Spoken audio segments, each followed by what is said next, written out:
Example 5. Prove the distributive law A union bracket B intersection C equal bracket A union B intersection bracket A union C। इसको proof करने के लिए सबसे पहले हम left side लेंगे और एक एलिमेंट x लेंगे और लिखेंगे x belongs to A union bracket B union C।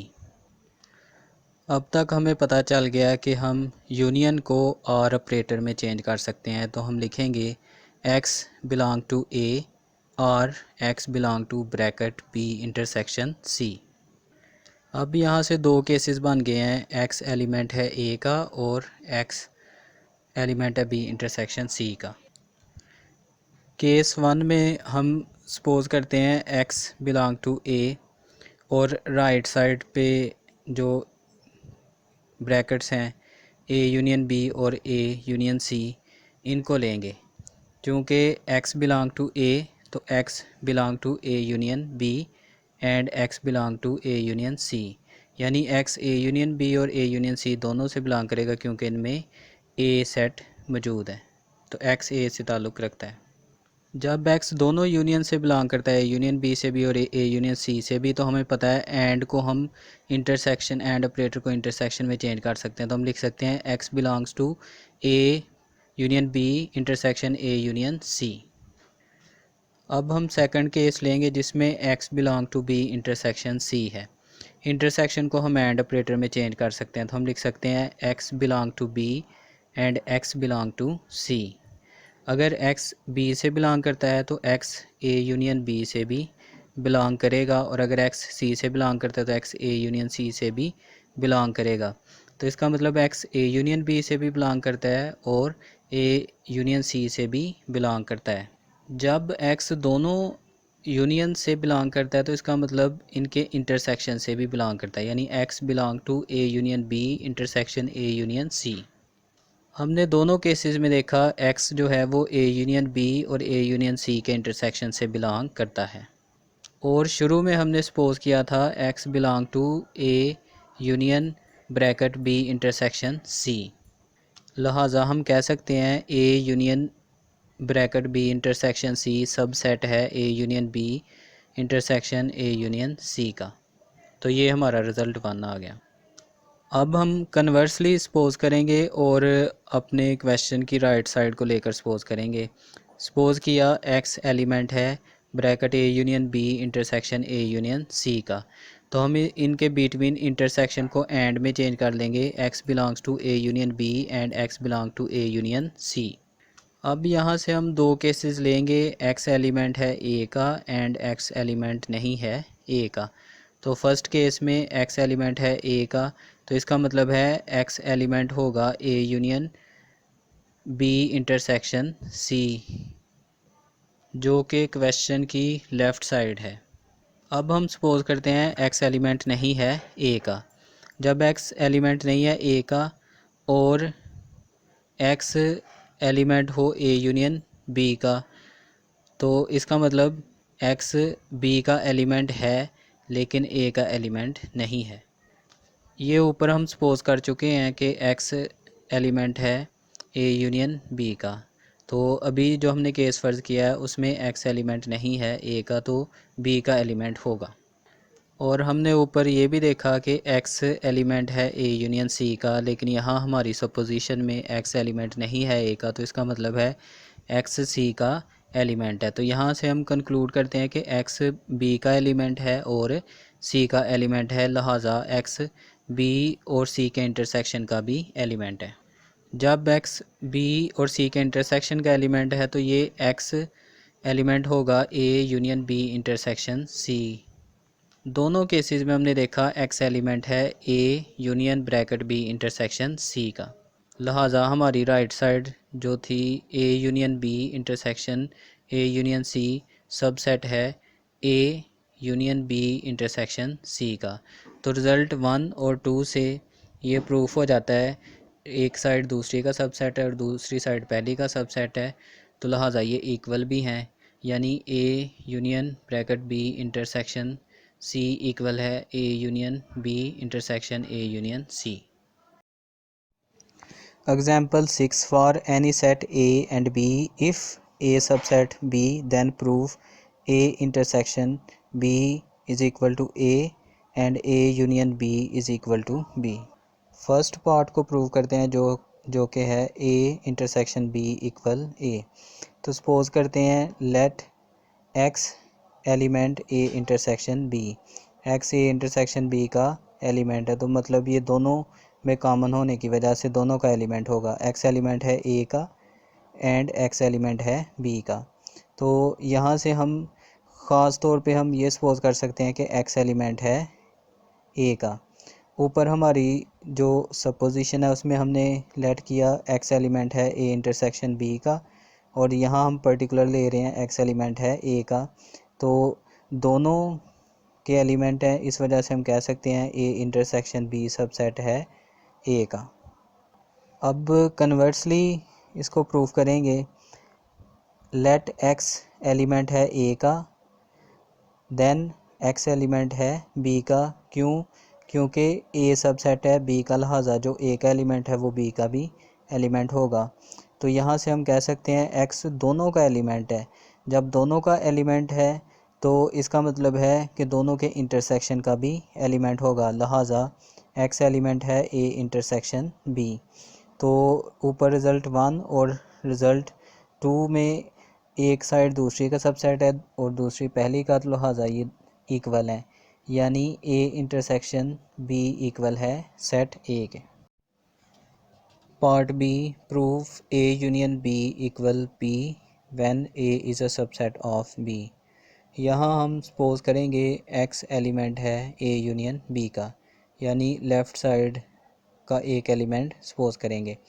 Union में हो सकता है एक्स ए से बिलोंग करे या ए से बिलोंग ना करे, बी से बिलोंग करे। तो यहाँ पे दो केसेस बन जाएंगे when X belong to A.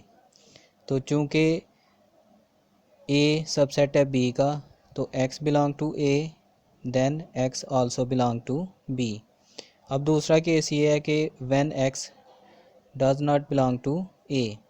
तो इसका मतलब है एक्स ए से बिलोंग नहीं करता, लेकिन एक्स ए यूनियन बी से बिलोंग करेगा, क्योंकि हो सकता है एक्स बी का एलिमेंट हो। तो हम कह सकते हैं एक्स बिलोंग टू बी। तो लिहाजा हम कह सकते हैं दोनों केसेस में हम देख रहे हैं कि एक्स जो है वो सेट बी से बिलोंग करता है, लिहाजा ए यूनियन बी और ए यूनियन बी सबसेट है बी का। अब इसको कन्वर्सली देखते हैं। Let x belong to B, तो यहाँ से हम कह सकते हैं एक्स ए यूनियन बी से भी बिलोंग करेगा। तो हम कह सकते हैं बी सबसेट है ए यूनियन बी। तो रिज़ल्ट 1 और रिज़ल्ट 2 से हम कह सकते हैं A union B equal B. Next एक एग्जांपल है using set identities prove that A difference B union A intersection B equal A. Set के लॉज का इस्तेमाल करके हमने इसको प्रूव करना है। सबसे पहले हम लेफ़्ट हैंड साइड लेंगे, bracket A difference B union A intersection B. यहाँ पे लॉ यूज़ करेंगे alternative representation for set difference. इसमें हम डिफरेंस वाली ब्रैकेट पर डिफरेंस साइन को इंटरसेक्शन में चेंज कर देंगे और सेकंड सेट बी का कॉम्प्लीमेंट ले लेंगे। तो ये होता है alternative representation for set difference law. Union A intersection B bracket वैसे ही लिख देंगे। अब डिस्ट्रीब्यूटिव लॉ लगाएंगे। तो डिस्ट्रीब्यूटिव लॉ का सिंपल तरीका ये है कि ए कॉमन ले लेंगे और इंटरसेक्शन कॉमन ले लेंगे। ए कॉमन इंटरसेक्शन कॉमन, तो ब्रैकेट में हमारे पास रह जाएगा बी कॉम्प्लीमेंट यूनियन बी। अब हम कॉम्प्लीमेंट लॉ इस्तेमाल करेंगे।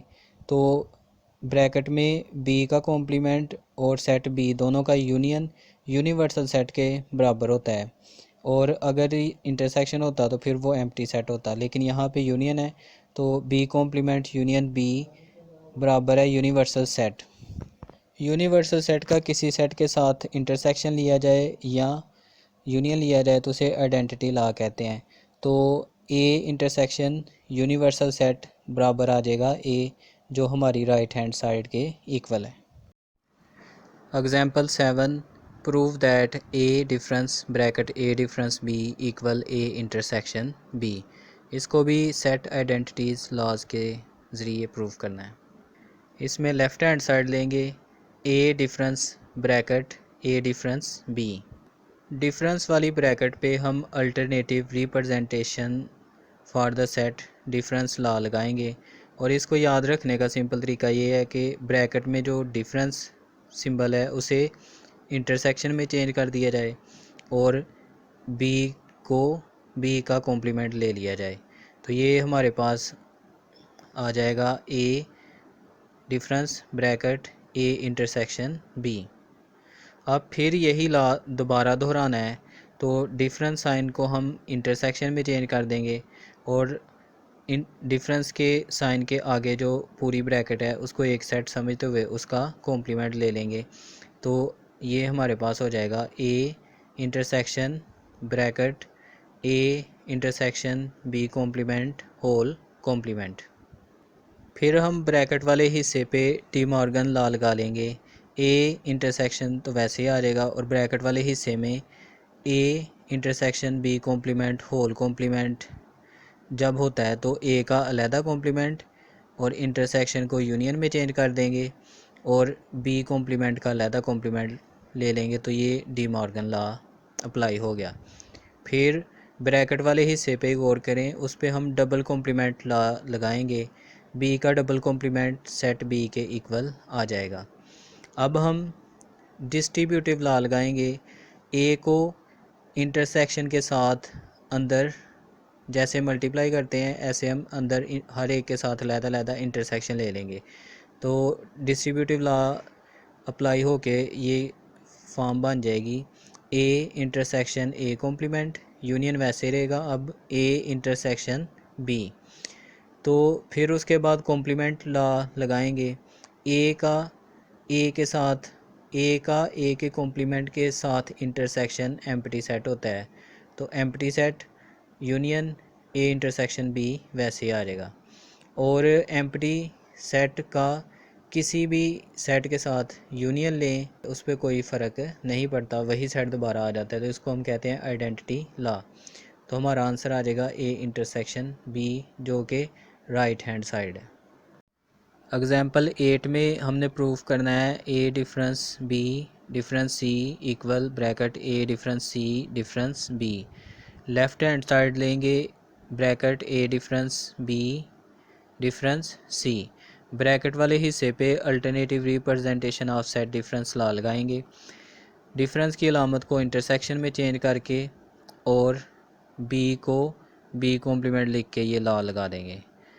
फिर हम alternative representation of set difference law को दोबारा लगाएंगे, ब्रैकेट को वैसे लिख देंगे और डिफरेंस सी डिफरेंस की अलामत को इंटरसेक्शन में चेंज करके सी का कॉम्प्लीमेंट लगा देंगे।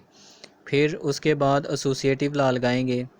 एसोसिएटिव लॉ में पहले फर्स्ट टू सेट्स के गिर्द ब्रैकेट है, अब लास्ट टू सेट्स के गिर्द ब्रैकेट हो जाएगी। तो ये हो जाएगा A intersection bracket B complement intersection C complement.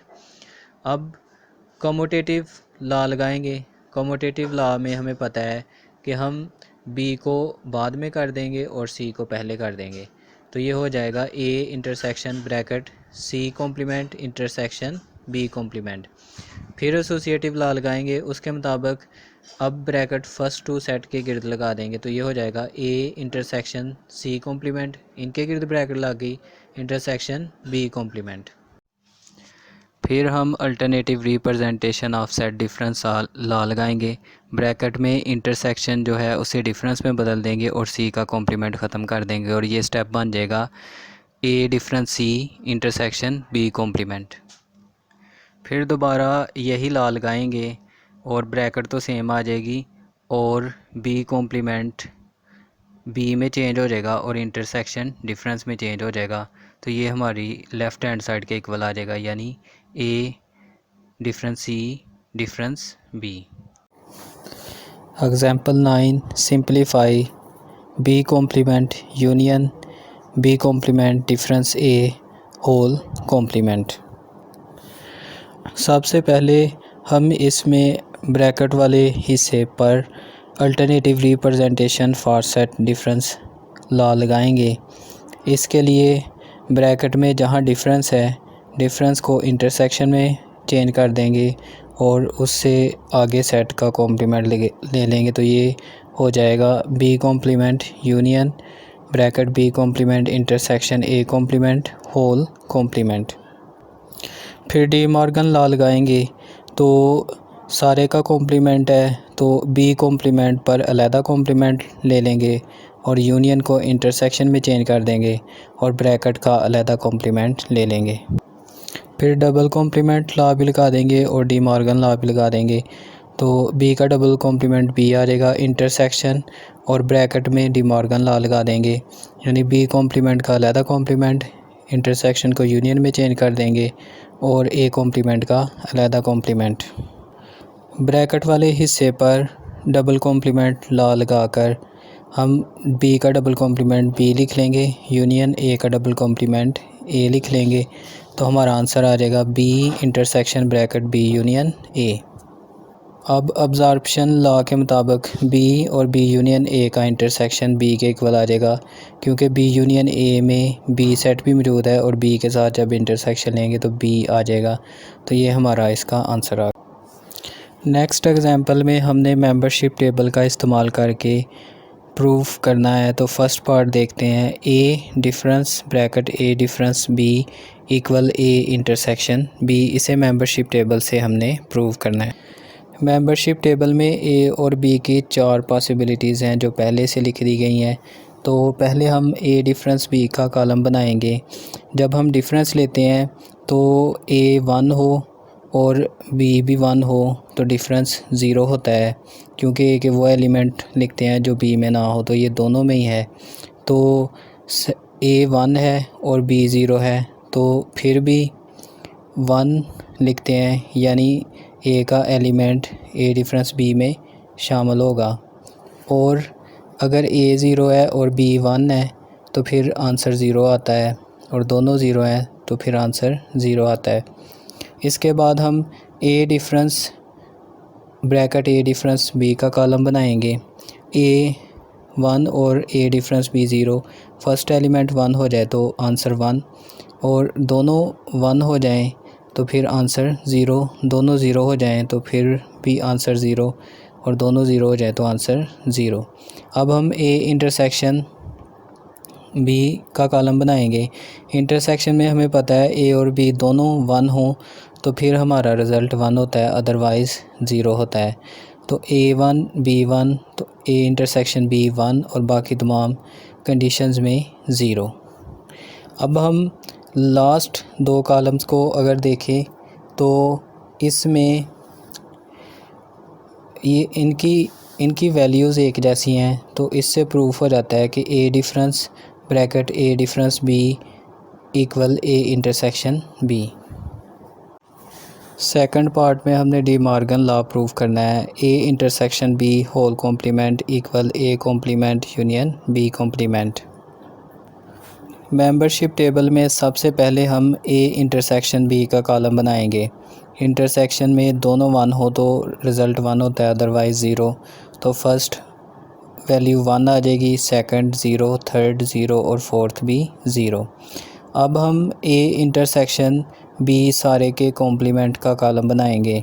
A intersection B की तमाम वैल्यूज़ को उल्ट कर दें तो कॉम्प्लीमेंट वाला कॉलम बन जाएगा। तो फर्स्ट वैल्यू आ जाएगी 0, सेकंड 1, थर्ड 1 और फोर्थ 1। फिर हम ए कॉम्प्लीमेंट वाला कॉलम बनाएंगे।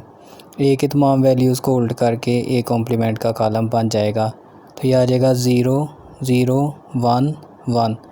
बी कॉम्प्लीमेंट कॉलम बी की वैल्यूज़ को उल्ट करके हासिल होगा 0, 1, 0, 1। अब हम ए कॉम्प्लीमेंट और बी कॉम्प्लीमेंट का यूनियन लेंगे। यूनियन में कोई एक भी एलिमेंट 1 हो तो रिज़ल्ट 1 आता है। तो फर्स्ट रिज़ल्ट में 0 आएगा, सेकंड में 1, थर्ड में 1 और फोर्थ में 1। अब अगर हम चौथे कॉलम और लास्ट कॉलम को देखें तो इनकी वैल्यूज़ एक जैसी हैं, तो इससे प्रूफ हो जाता है कि A intersection B whole complement equal है A intersection union B complement. Third part में हमने प्रूव करना है A difference B equal A intersection B complement. तो मेंबरशिप टेबल में सबसे पहले हम ए डिफरेंस बी का कॉलम बनाएंगे। ए डिफरेंस बी की कंडीशन हमें पता है कि दोनों 1 हो तो 0, अगर फर्स्ट एलिमेंट 1 हो तो फिर 1, और अगर फर्स्ट 0 हो सेकंड 1 भी हो तो 0, और अगर दोनों 0 हो तो 0। फिर हम बी कॉम्प्लीमेंट का कॉलम बनाएंगे बी की वैल्यूज़ को उल्ट करके 0 1 0 1। अब हम ए इंटरसेक्शन बी कॉम्प्लीमेंट लेंगे, यानी ए और इंटरसेक्शन बी कॉम्प्लीमेंट का इंटरसेक्शन लेंगे, तो जहाँ दोनों वैल्यूज़ 1 आएगी उसका रिज़ल्ट 1 आएगा, बाकी सब 0। तो फर्स्ट वैल्यू 0, सेकंड 1, थर्ड भी 0 और फोर्थ भी 0। अब अगर हम थर्ड कॉलम पे और लास्ट कॉलम पे गौर करें तो इनकी वैल्यूज़ सेम है, तो इससे प्रूफ हो जाता है कि A difference B equal A intersection B complement.